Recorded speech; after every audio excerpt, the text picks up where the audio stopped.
A brüsszeli Európa modell káoszhoz vezet. Egyre kevesebben dolgoznak, és egyre többen akarnak megélni munkanélkül, a közrend eltűnő félben. A migráció következményei arrafelé már kezelhetetlenek.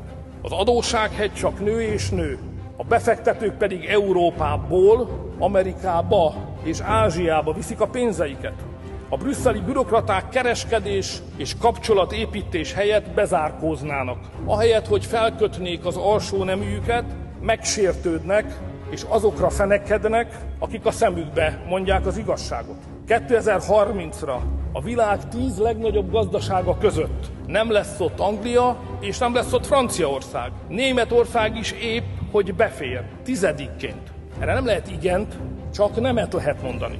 Nem akarunk Sorosék adós rabszolgái, nem akarunk banda háborúk övezete és migráns gettók világa lenni.